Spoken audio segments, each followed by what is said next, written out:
So anyway, as I was saying, I kept all the envelopes from everything you've ever sent me in the mail because for months, when we first met, I don't know why, but I was convinced that you lived in a place called Foul Mouth. As in, you have a foul mouth. Oh yeah, I remember you pronouncing it that way.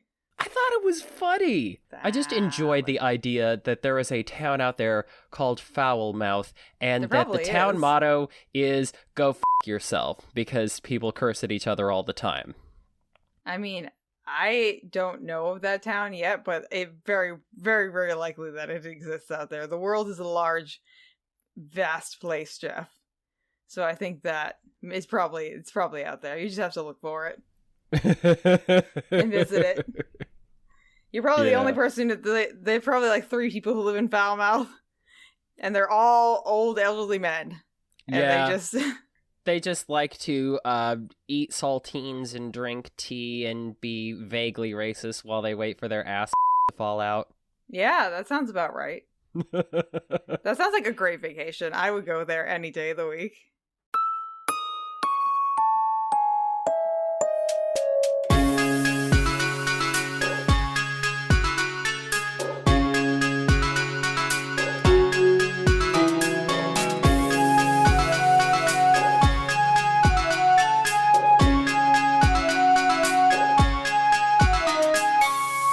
Hello, and welcome to Into the Fold, a show where 2 best friends share their love of Leigh Bardugo's Grishaverse chapter by chapter. I'm Jeff.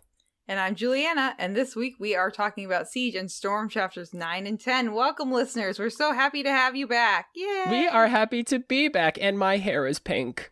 Jeff's hair is a nice, vibrant shade of pink. It really is. He is just exuding Valentine's Day heart aesthetic. He looks like a giant fireball of fun, and we're happy to have him. I look like a what?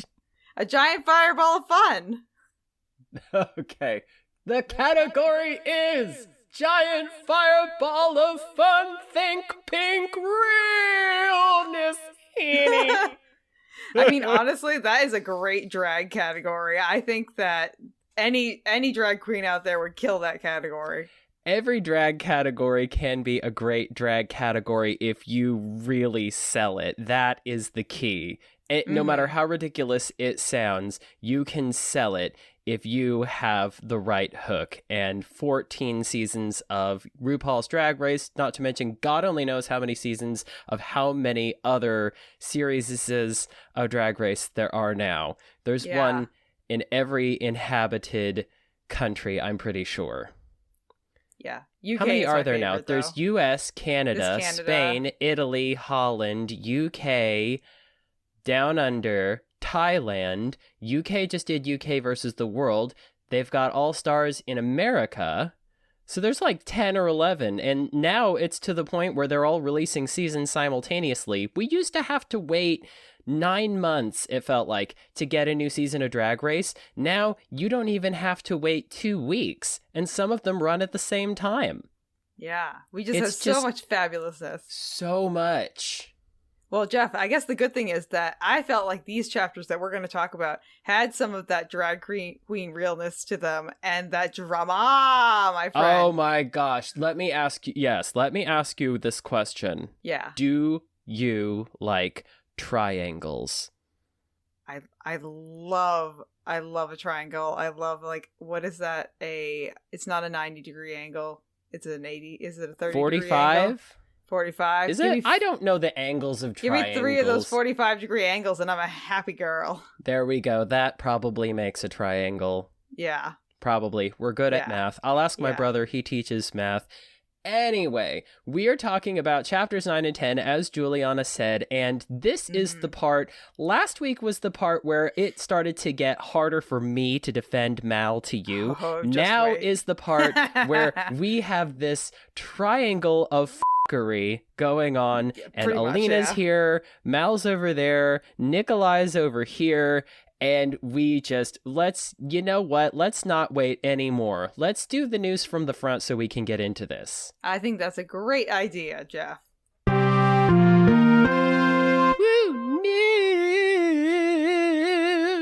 news. We have a little tiny bit of news, don't we, Jeff? We do have a little tiny... That's why I gave a little tiny intro to the news, because we have a little tiny bit of news to talk about. You know what we forgot? We forgot something.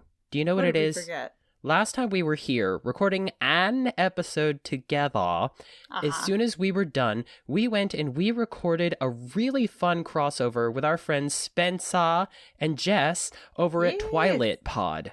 Yes, we did. And we actually posted that episode with them on their podcast to our feed. So if you'd like to listen to that, you can head on over to the feed that you're currently listening to this podcast on.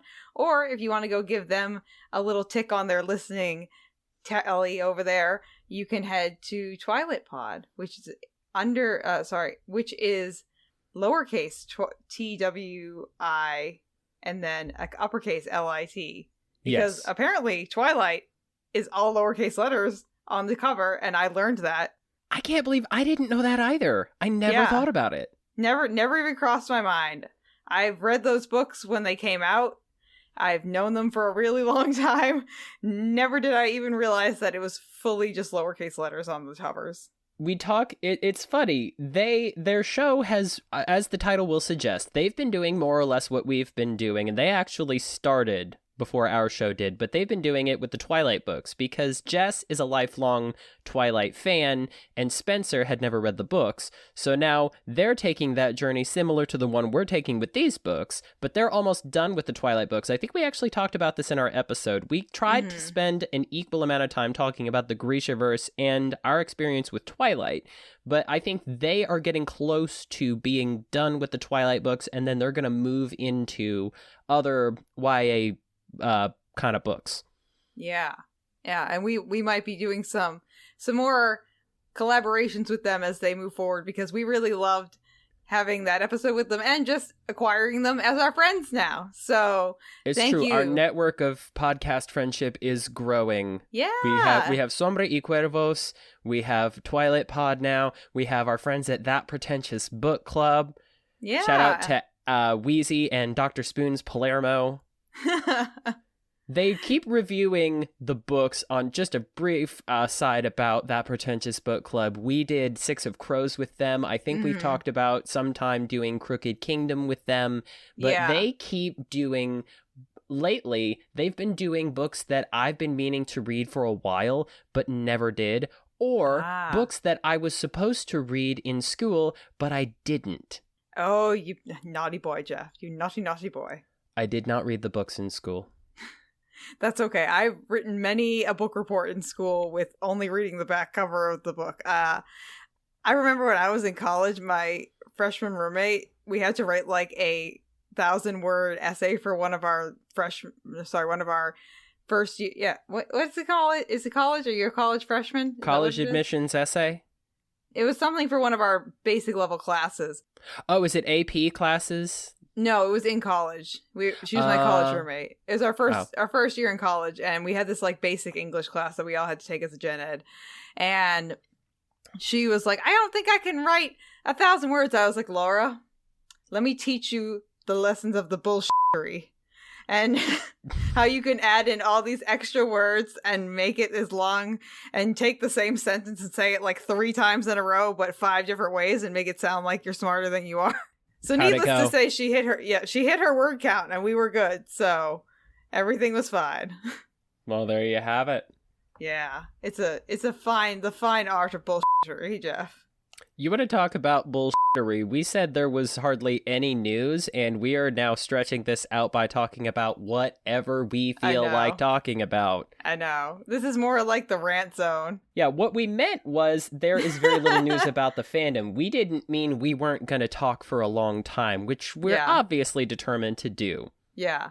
But I guess going back to fandom news, the only other real piece of like fandom news kind of is that it was just International Women's Day. Is that fandom news?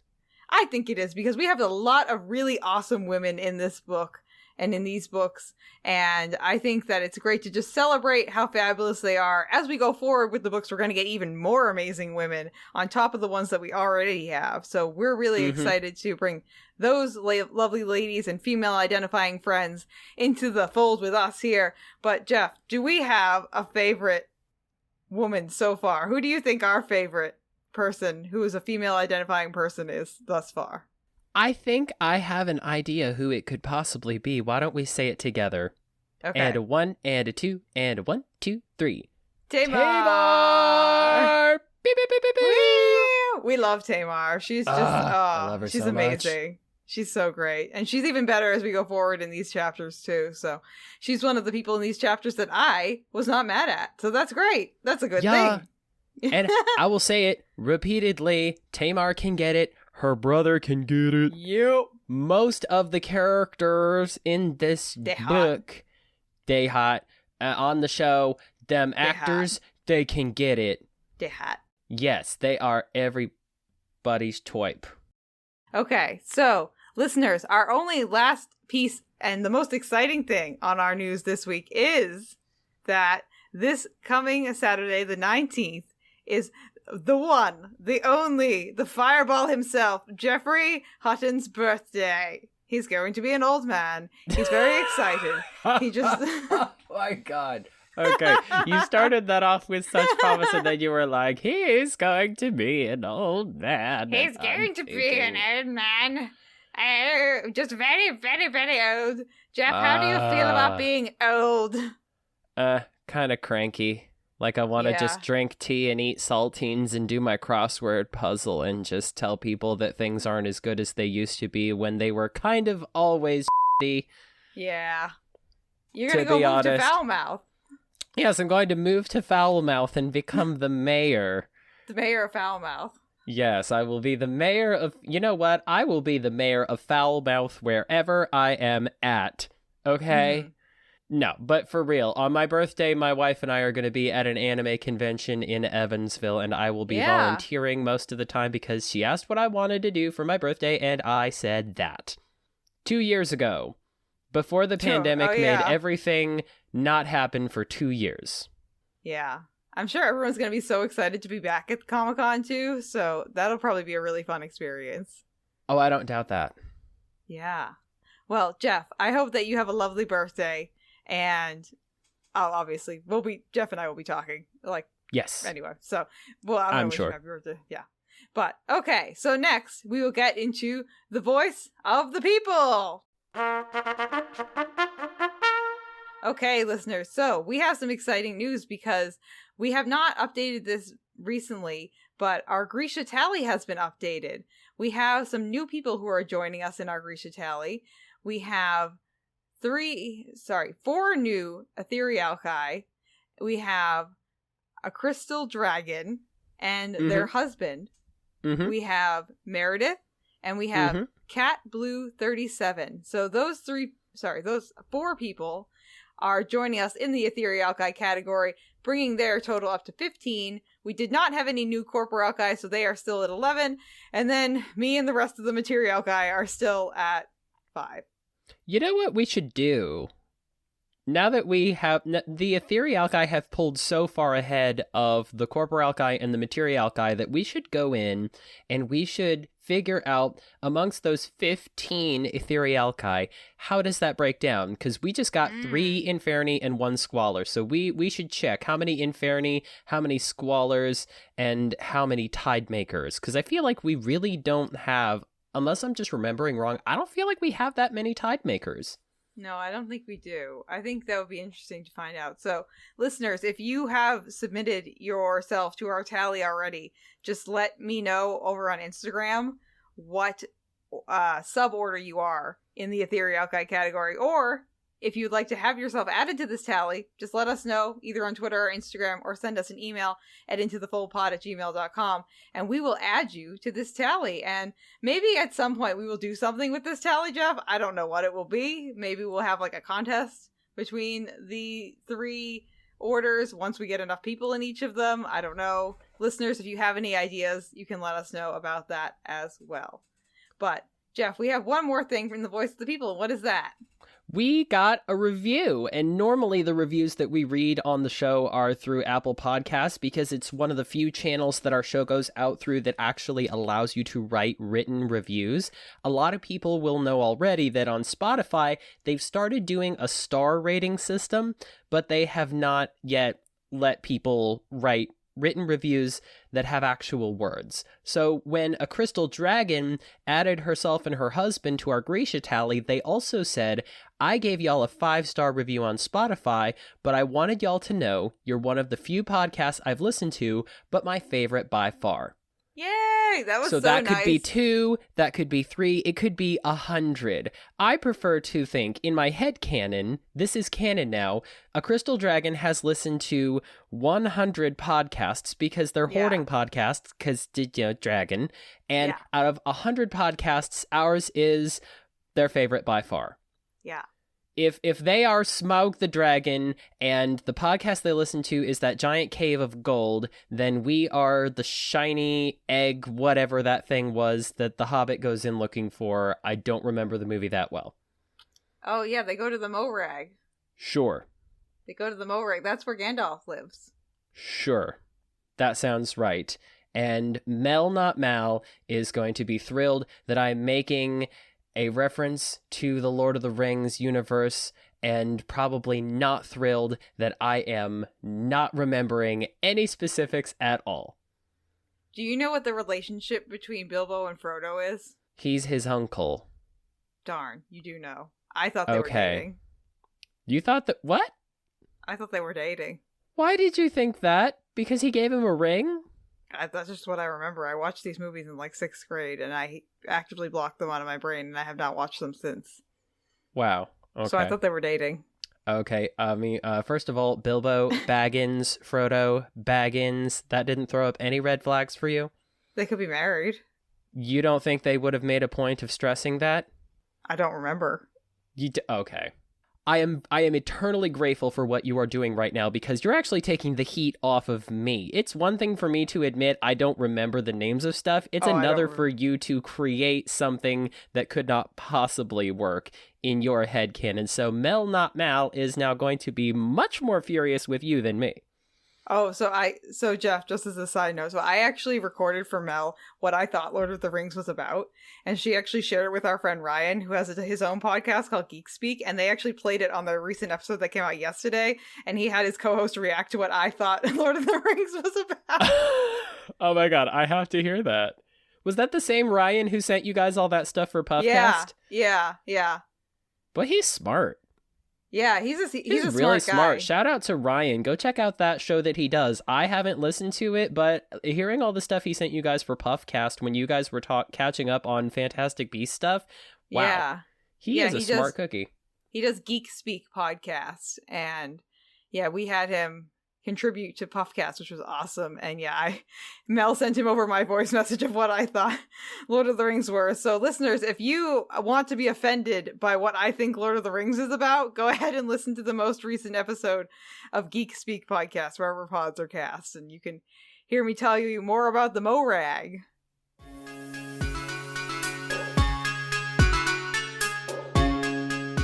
Well, I think it would be good for us to get into some of these triangle discussions that we are dying to have, don't you?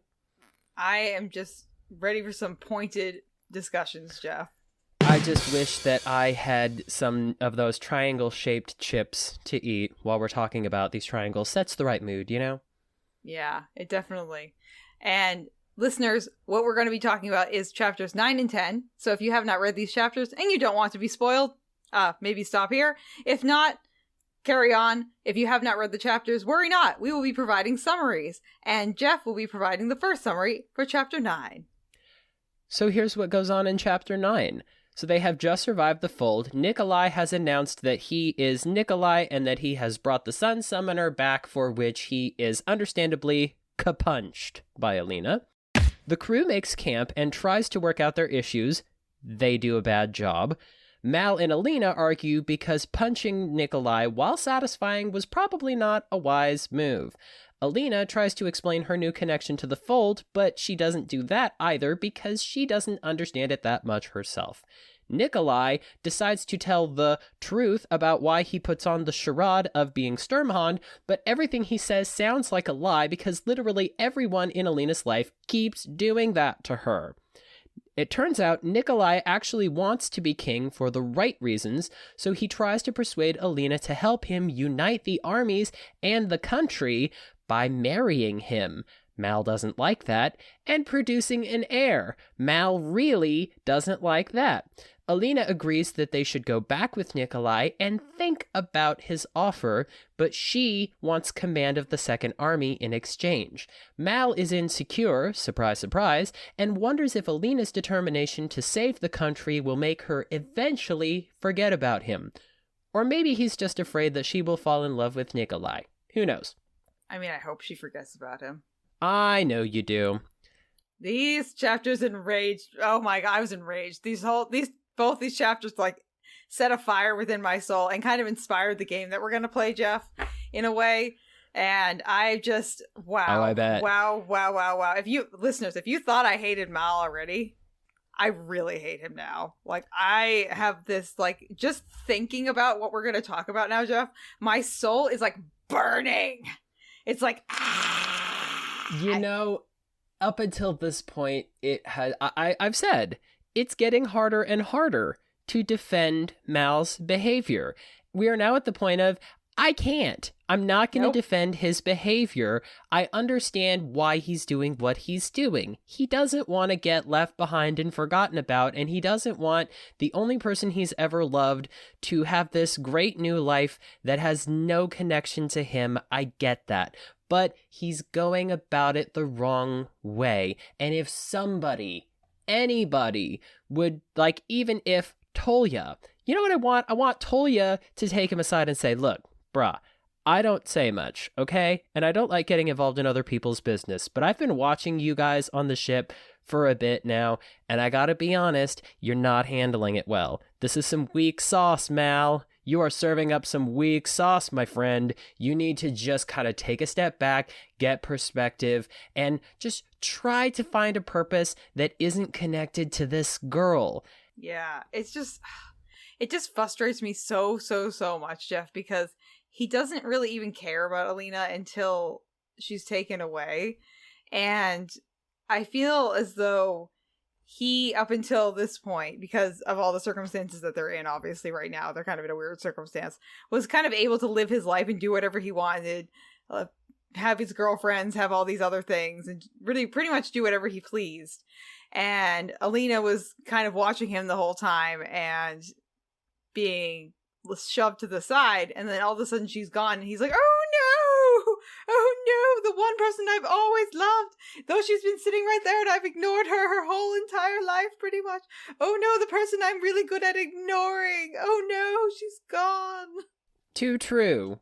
And yet, haven't we all had at least one moment in our lives of you don't know what you got till it's gone? This just happens to be on a large scale, and the thing you don't know what you got till it's gone is not a thing or even an opportunity. It's a person. It's a living, breathing person with autonomy, and she does not, you know what? She doesn't need him. I'll admit it. She loves him. He loves her. They're bad at communicating with each other. Yeah. She doesn't need him. And honestly, she, I think, is starting to recognize, I love him, I want him, I don't need him. He won't let go of the idea that he needs her because he has no purpose left. He can't go back to being in the army now. He's deserted his post.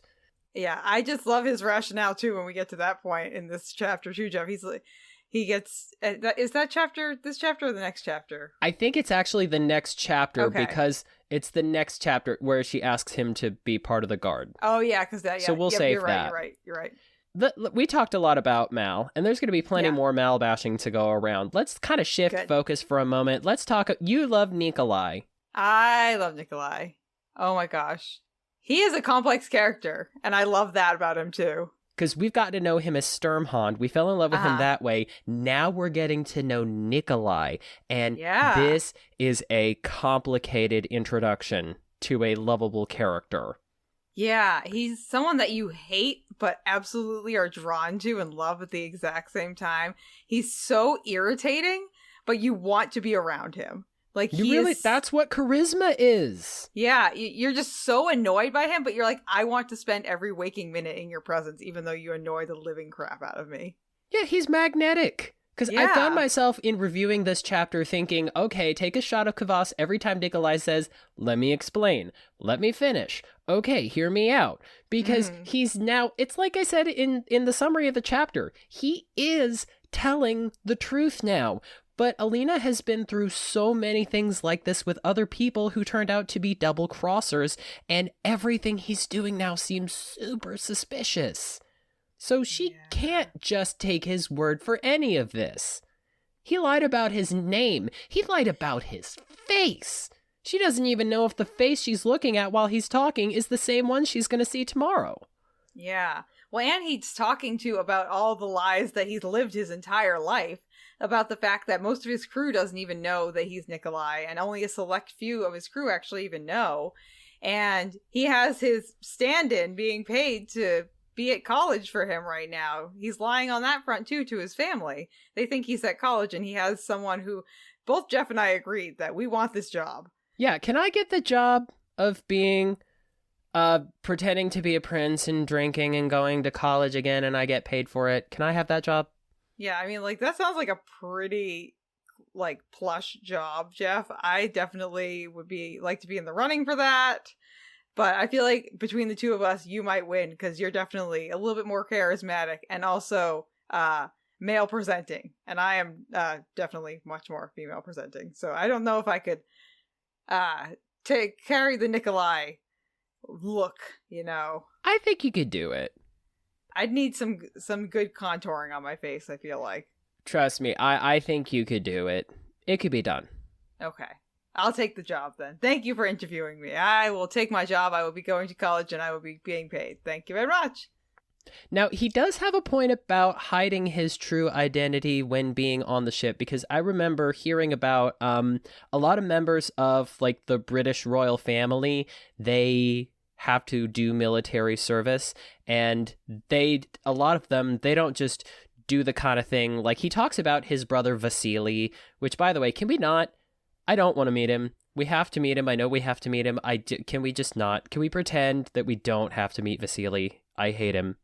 My instant reaction to this brief description of Vasily is, I don't want to be anywhere near him. I already hate him.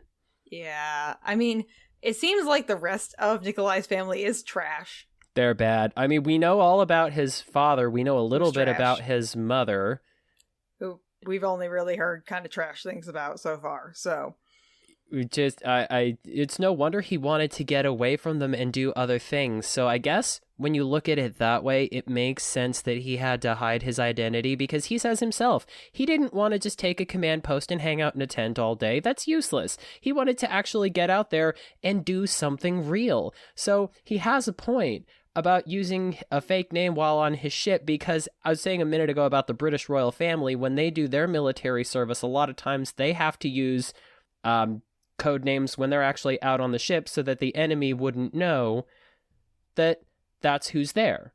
Otherwise, that ship would instantly become a target. Yeah. I think that Nikolai makes a lot of really great points, and even though you're kind of mad at him for lying to you this entire time and lying to his crew and his family, you can see exactly why he did these things, and I'm assuming you as well, Jeff, have a certain level of empathy for him, and you feel for him as a character, and you understand why he did these things, which again makes him a more relatable and lovable character on the whole, even though he's doing these things that we would technically qualify as bad or not good or sinister. We still love him because we can see exactly why he did it, and he doesn't do it for a bad reason. And I think that's why we can see like through all of this and be able to love him even more, because in the end he's pretty much doing all these things because he wants an actual better future for the country of Ravka. And he wants to do that on his own and not just sit on a throne and yell at people. But to get to that point, he has to kind of play his cards, per se. And we can see why he played that hand. And I think that's, again, why a reason he is so awesome and why I love him so much as a character, too. You know what we love to do on the show? And anybody who's What? listened to more than a couple episodes knows this. We draw comparisons with the Harry Potter universe constantly. Yeah. So get ready to walk down memory lane because I get huge Sirius Black vibes from him. Ooh, yeah. He's the black sheep of his family, but only because he doesn't want to act like a spoiled, privileged, self-righteous brat who thinks he's better than everybody else and just sit around hoarding his money and lording his status over other people. He wants to actually get out there in the trenches and do something real for the cause. We won't get into what Sirius Black the character turns into in later life because that's it's more the comparisons between younger Sirius Black and Nikolai, who I'm guessing would be about the same age. But I see a lot of similarities between how they relate to their families and how they interact with the wider world around them and what they want to accomplish for it. Yeah, and both of them are very like tactile people. They want to be physically part of what's happening and not just make decisions. They want to actually be part of the action. And we see that a lot with Sirius Black too. He has a really hard time sometimes not being part of the action, which is a big plot line in Order of the Phoenix when he's stuck up everywhere and he just like really wants to be part of the action. And that's kind of what we see from Nikolai too, is that he was stuck up at the palace, or he's stuck up being one of the commanding officers in the army section he was set to, and he's like, no, I want to actually fight people. I want to be on the battlegrounds and be doing things and enacting real change here. And to me, that kind of, and this is just my personal read on it, reads as more of like an ADHD kind of thing, just because I know for me personally, a lot of ADHD people are very tactile and we like to just like jump in and are kind of impulsive and like to just be part of the action that's going on. And to me, that kind of reads a little bit as that, which is not a bad thing. It's just, as someone who has ADHD, I kind of read into it a little bit like that.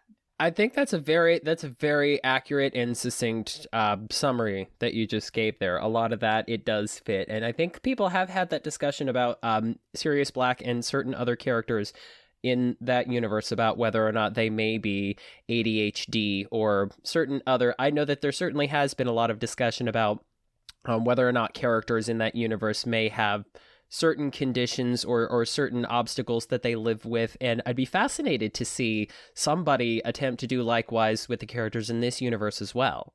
Yeah, so more recently, Jeff, and I think I told you this, it's kind of the main category for like ADHD or OCD or thing like that is to call it like neurodivergency. But I heard on another podcast people call it neurospicy. So I call it neurospicy. Oh, neurospicy. So we have neurospicy brains over here. Neurospicy. I like that. I like it, and I hope that nobody who hears this takes offense to it because I would feel bad. Wouldn't you rather have a spiced up brain than a non-spicy brain? I'd rather have a spicy brain. Personally, I would. Yeah. You know who else has a very spicy brain right about now? Probably Alina, because she's mad at what's happening and she's kind of being thrown around like a rag doll. I mean, they really are. I mean, at one point, Alina literally has to tell the two of these very stubborn men, Mal and Nikolai, to stop talking about her as if she isn't in the room. Don't you hate when they do that? This gave me big Twilight vibes. Like, really big Edward versus Jacob Twilight vibes here. And I was just like, ooh, Twilight. And yeah, it's so disrespectful. It's so misogynistic and it really bothers me. And again, this is just another thing that goes into the why I hate Mal category.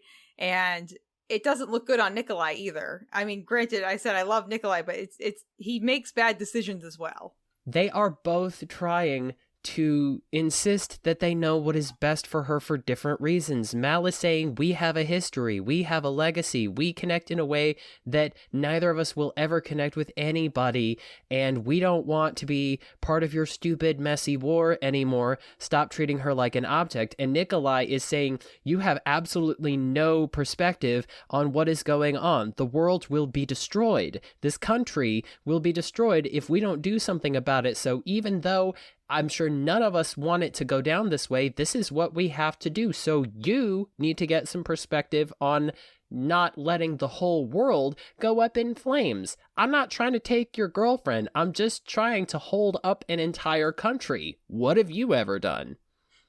Oh, I found the stag. Oh, yeah, he found a stag. Yeah, he found a stag. He found a stag because Alina asked him to. He found the sea whip because the Darkling blackmailed him into it with torture. So could he have found these things without being forced into doing it? Probably not. Maybe. Probably not. Doesn't matter, because now we're here and these three people are fighting, and Alina, I feel like, is the only one that is she's standing up for herself. Mal is trying to stand up. Let's be honest. Mal is trying to stand up for Mal. Nikolai is trying to stand up for Ravka, and Alina is just trying to get the two of them to stop being misogynistic little bitch. And she wants to, you know what she wants to do? She wants to command an army of Grisha.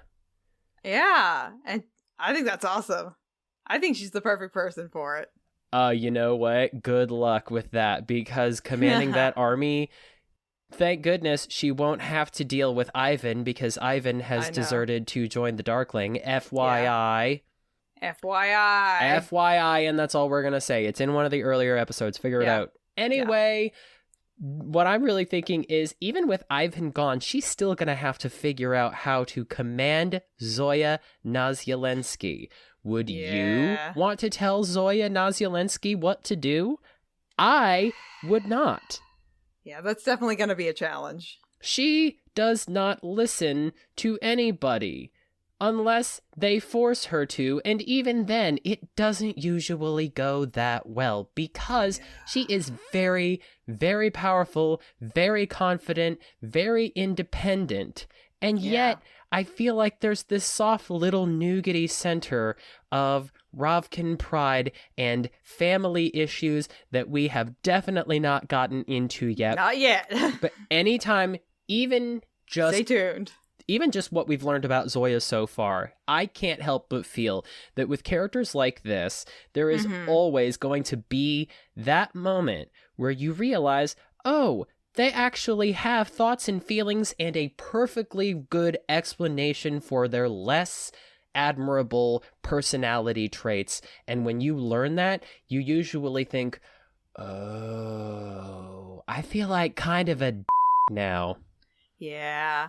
Well, I think that Alina definitely is up for a challenge with the first army. They're the first army, It's right? the second army. The first army. Sorry, I get that confused. Yeah, because they had the army, and then they had the other army that the Darkling has been in charge of for like ever. Okay, yeah. I think she's definitely in for a challenge with the second army, but I think that she can do it. She's definitely gathering her confidence levels, and we can see her getting more and more confident as the books go on. And I will say, the less Mal that there is, the more confidence Alina seems to have in herself. Wow, what an interesting relationship there that is going on. The less Mal is around, the more Alina realizes that she is a strong, kick-ass bitch and can take on anything by herself. And does not need this puny little insecure bitch of a man, and she can do it herself. And I think that Mal kind of retreating at the end of this chapter and just being like, I am sad and I'm jealous, I am a little tiny whiny little salty insecure little bitch, and I am going to just hide in the shadows right now. I think that's good, because that's where he belongs. He belongs in his corner, crying, and Alina belongs front center stage, letting her light shine and being the amazing woman we know she is. I hate Mal. Thank you. Do you? Do you want me to read verbatim what I wrote in the doc, Jeff? No, because I think we need to move on to the next chapter. Yes, so chapter 10. The Darkling's big stunt has split Ravka in two. Grisha versus the Okizatsia. It's time to move the supplies, aka gifts, across the fold, though. Luckily, the Darkling hasn't popped over for a visit yet in Alina's mind, though maybe it's because we have her trusty support Mal with us, aka our angry controlling boyfriend who Alina worries way too much about. Honestly, Mal just spends this whole chapter unhappy. We're just going to leave it there. He's just never happy this entire chapter. And it does not change at all. And Alina just has to accept that. It just is what it is. Mal is a salty little bitch. Like Mal, Alina has a lot of feelings as they go through the old villages, except hers are those of sadness and empathy for those lost in Novosibirsk. They were the people she had helped the Darkling kill, which is kind of sad. As they move on, Alina gets to see her own bones outside of her body and learns that she's quite the good luck charm. Oh, and she's still a very popular saint. Back in Vernos, we see another face of Nikolai, the subject's favorite prince. Then it's time for a group dinner, and they go over the long list of places that they are going to parade around to. Then gets real. We get the DL from Nikolai, aka How to Be a Royal 101, while Mal teaches us how to be an angry, controlling boyfriend 101. Nikolai's got cred, and he's gotten it the hard way, we learn.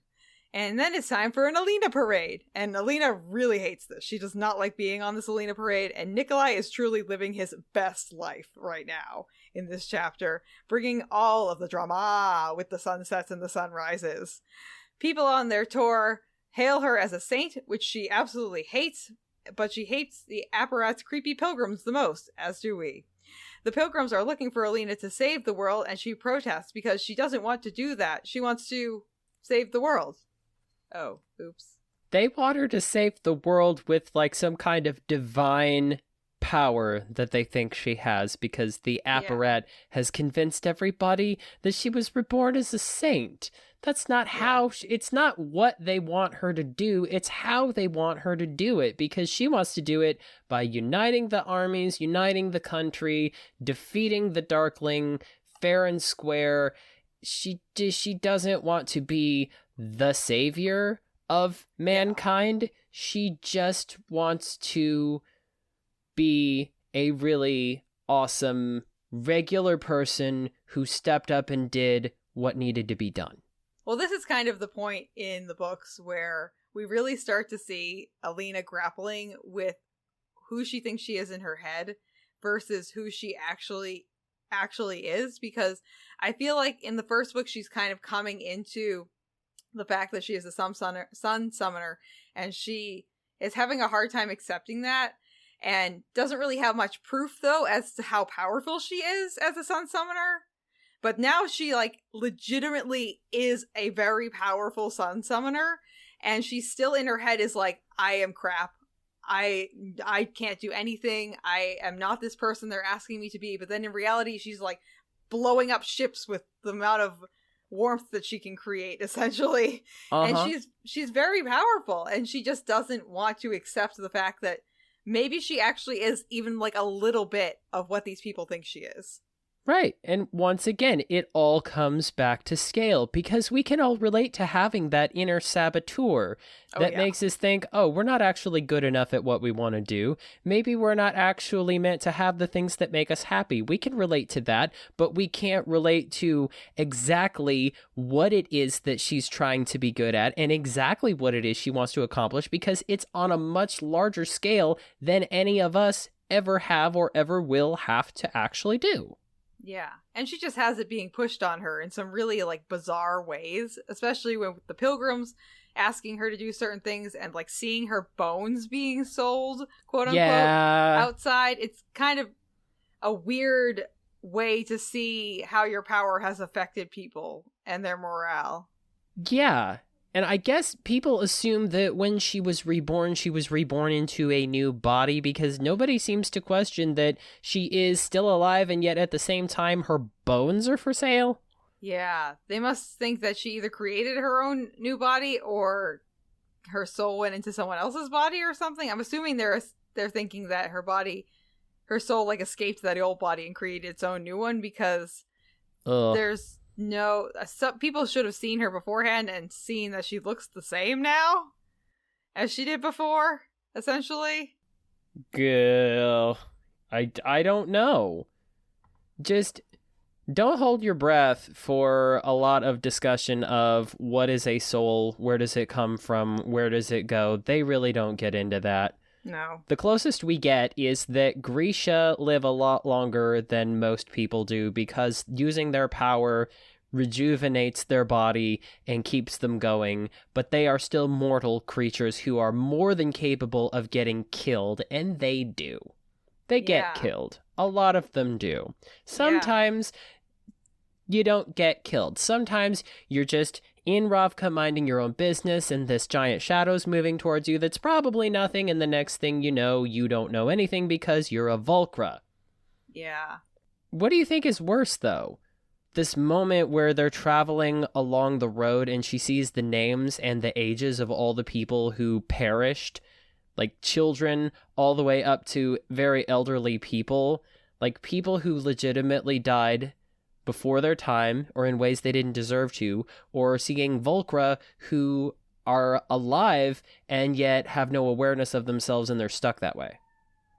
I think for me, the Volcra would be worse just because it's a continued form of torture on these people. I'm kind of in the camp of, like, when I get to be an elderly person, if I get to be like a vegetable or I am being more of a burden than I am a help, essentially, just get rid of me. Just give me like an oversized dose of morphine and just like put me out. That's what I want.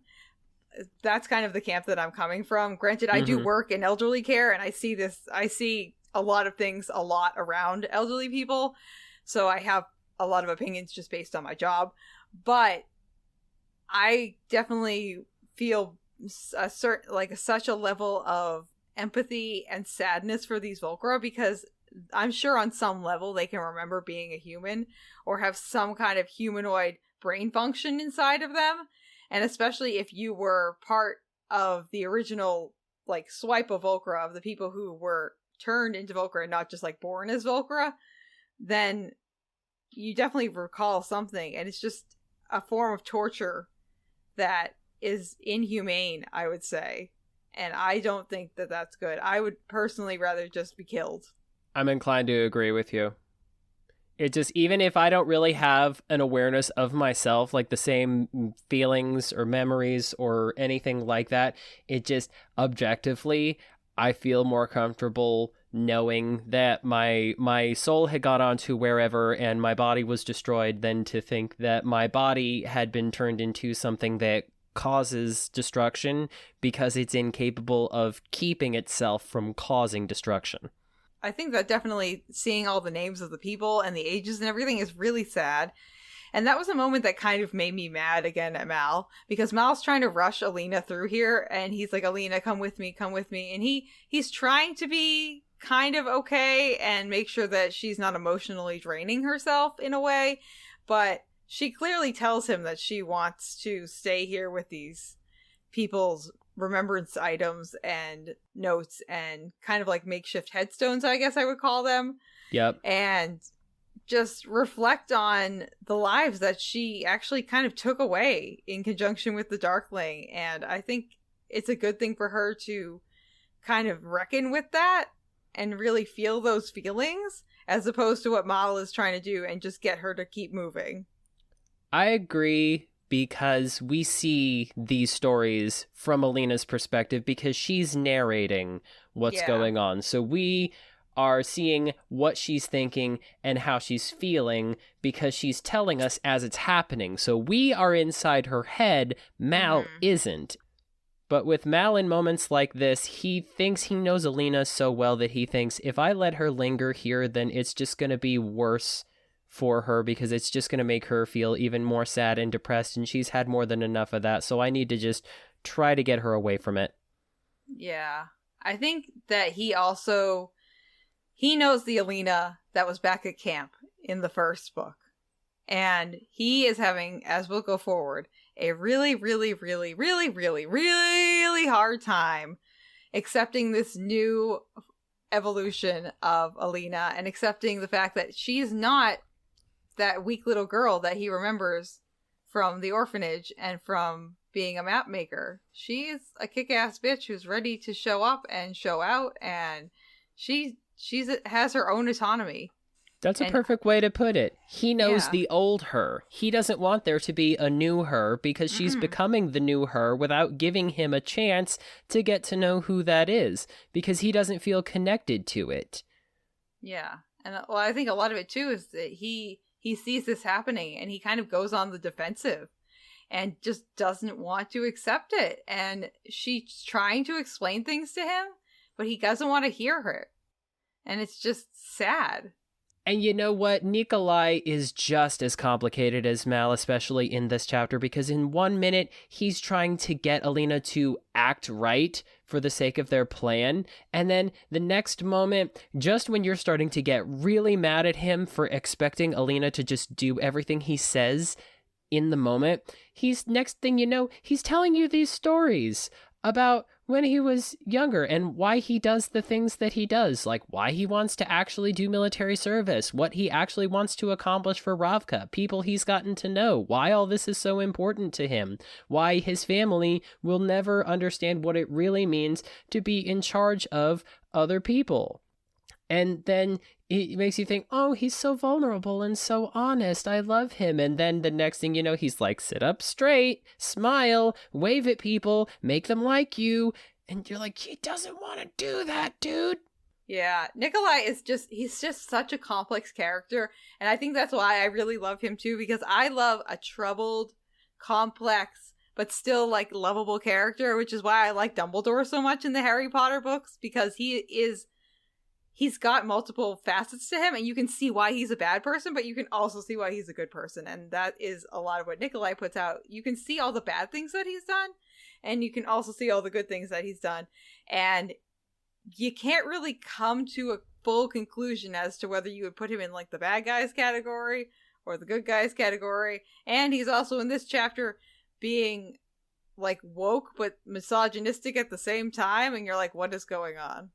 It's because he seems to understand that in order to really accomplish what he wants to politically, he has to play their game in order to beat them at their game. So what he's saying to Alina is sit up straight, smile, wave, act right, get people to like you. What he's not saying is we are never going to accomplish what we need to with these people unless we are willing to play their game. It is such a simple statement, and if he would just say that.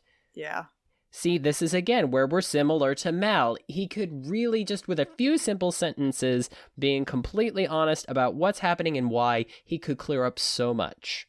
Yeah. No, I agree with you on that one too. A lot of these characters, they need definitely lessons on how to communicate a little bit better.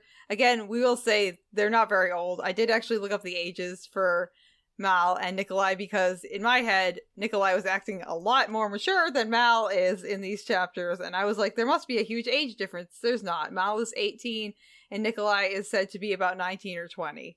So they definitely could use some classes on communication. I will say, though, I'll give a slightly higher rating to Nikolai than I will to Mal.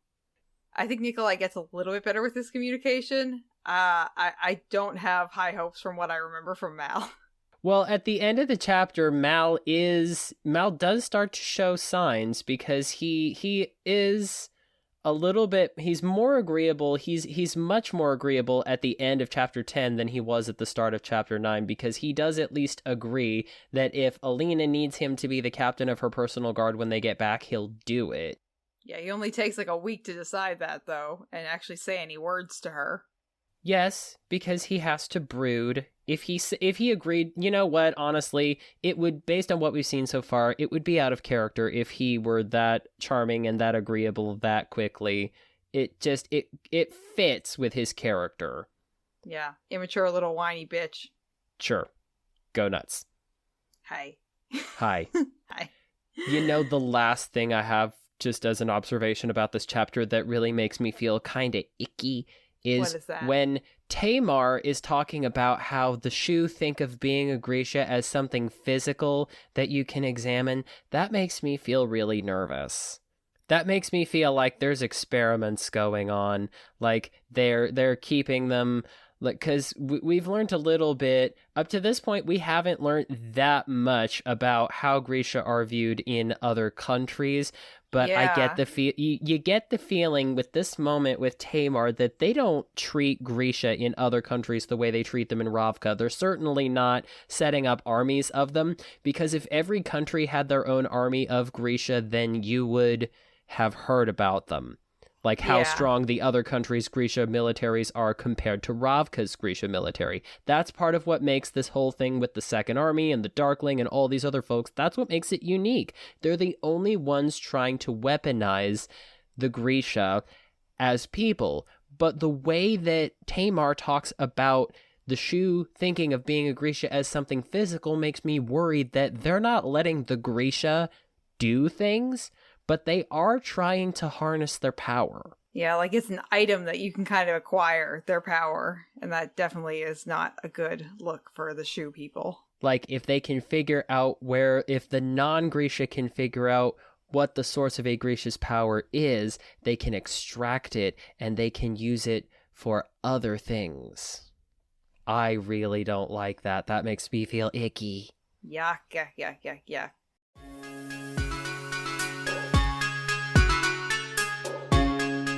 Listeners, what we're going to do next is we are going to be playing a game. And this week, the game is curated by me.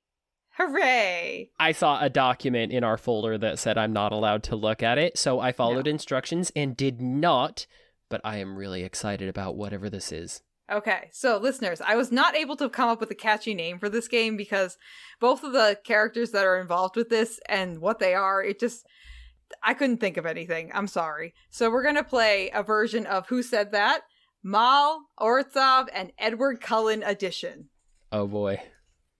This is my proof that Mal is a manipulative ass boyfriend. Because I'm going to give you lines, Jeff, and you have to tell me, is this something that Edward said? Or is this something that Mal said? Oh my god. You're doing this on purpose. I had a lot of fun with this one. I am very excited because even reading through these right now, I would definitely have trouble with some of them placing who said what. But you know what? We'll start you off with the softball, Jeff. So my first quote is, I have to pick an act. I'll do like a low voice. Do I dazzle you? That sounds like Edward. Yes. Okay. Yeah. That was our softball. Okay. That was a good one. Okay. All right. Good. Great. What's Maybe next? I'll just say it in my voice. Okay. He called you pretty. He finally continued, his frown deepening. That's practically an insult. The way you look right now, you're much more than beautiful. That's Edward. Yeah, that one was Edward. I know that one's Edward. Okay. Next one. It makes me anxious to be away from you. Wow, I feel like they both said that, but I am gonna hedge my bets here, and I'm gonna say that one was Mal. Nope, that's Edward Cullen. Dang it! Nope. Okay. Next one. I don't need to think about it, and neither does she. It isn't going to happen. That one was Mal. Yeah, that one's Mal. Yeah. Okay. Maybe we can disguise him as a really big tree.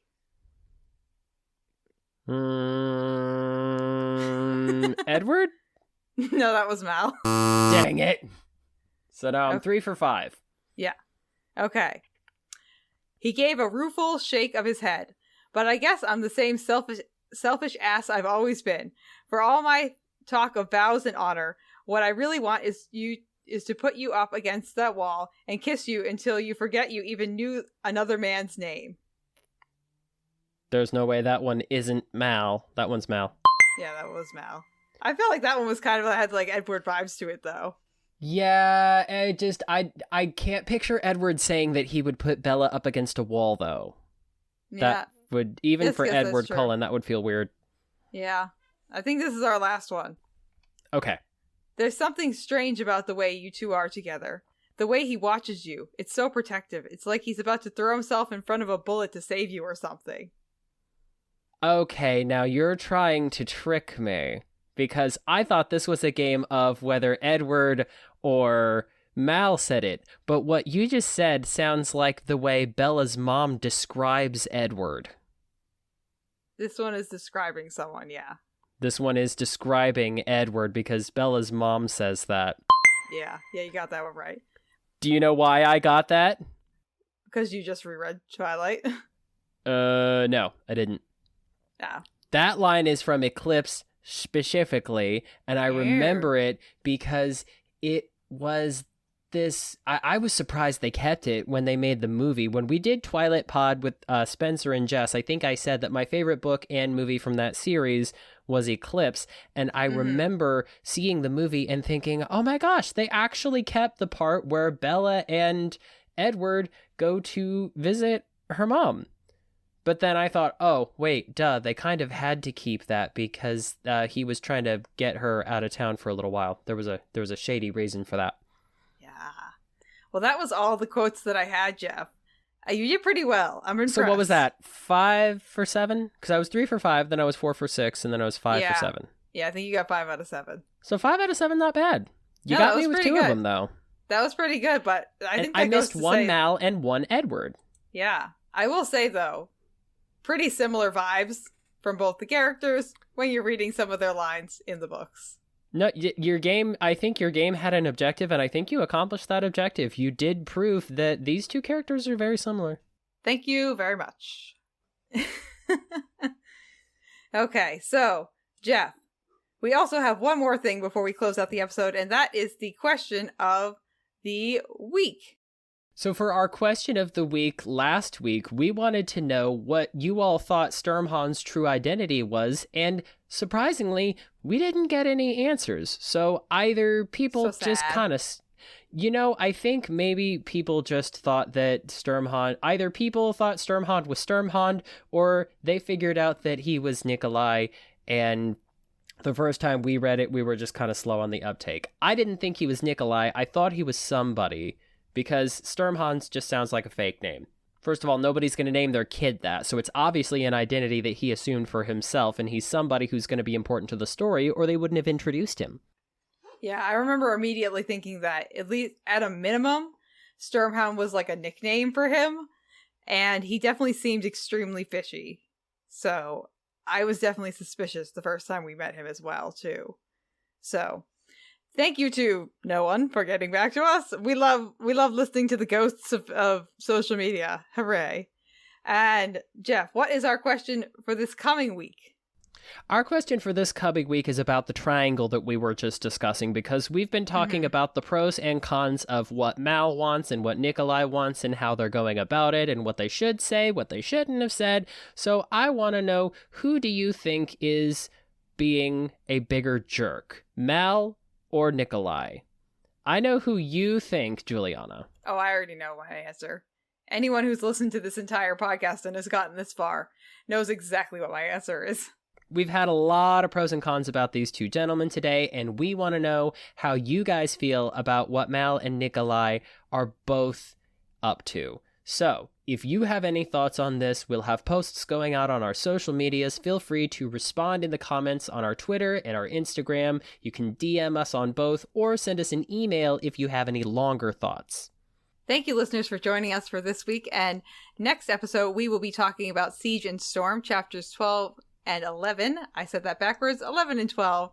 And if you would like to get a head start on reading those, go ahead. We'll see you on the next episode to talk about those chapters. And if you'd like to listen to more of this podcast, you can listen to us on all places where pods are cast, and you can even find us over on YouTube at Into the Fold Podcast. And we've mentioned our social medias. We have hilarious memes that are mostly made by Juliana. We like to keep up with other shows and what they're doing. So if you want to join in on our amazing community of listeners on social media, you can find us at Into the Fold Pod on Twitter and on Instagram. Yes, and if you have any longer form answers to our questions, or just thoughts, feelings, questions, concerns, or, again, Canadian Peyton, where's that piece of Canadian bacon? I'm still waiting for it. I'm going to keep calling you out until you send it, or you send me a big old fat no. And you can email anything like that to us at intothefoldpod@gmail.com.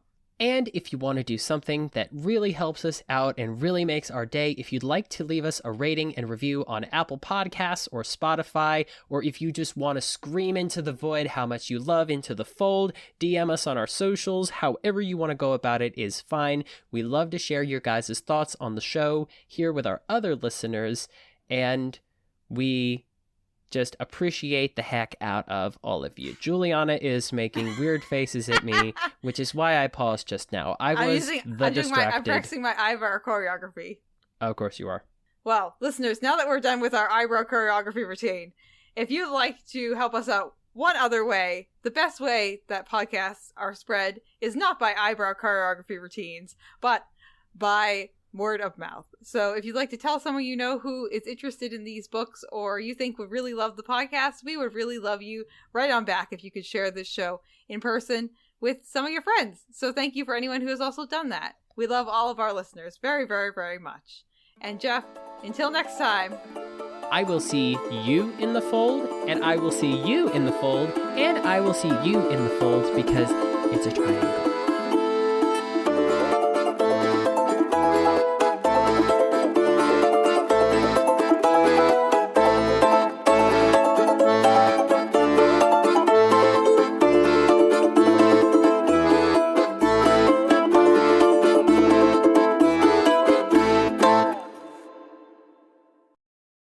Yes, Jeff, I just realized we're not recording the Zoom. Would you like to record the Zoom?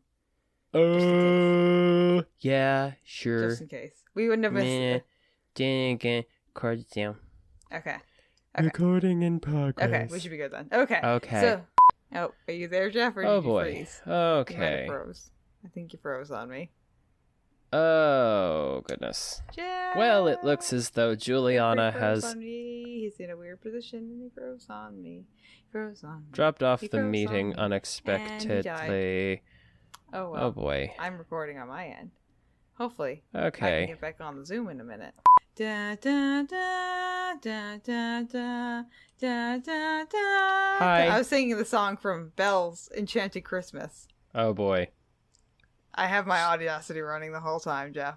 That love is the greatest of the gifts we receive. Bum, bum, bum, bum. Bum, bum. Bum, Have you seen bum, Belle's bum, Enchanted bum, Christmas? No. It just goes back and forth with him, because 1 minute he's trying to get her to act right. Uh-huh. Dang it, I hit my thing. That's what she said. No. Oh, Jeff, you froze. Oh no, we're gonna lose Jeff again. Jeff! Jeff froze again. He's probably gonna leave me. Okay, Jeff, would you like to start our show? Yes, I would like to start our show so that we can do the show, and then we will be doing the show. We're doing great. Yeah. Okay. Always. 1, at 2, all times. Never not stopping. I mean, yeah, that's kind of your life motto. Sure. I have a life motto, and it is that. Never not stopping.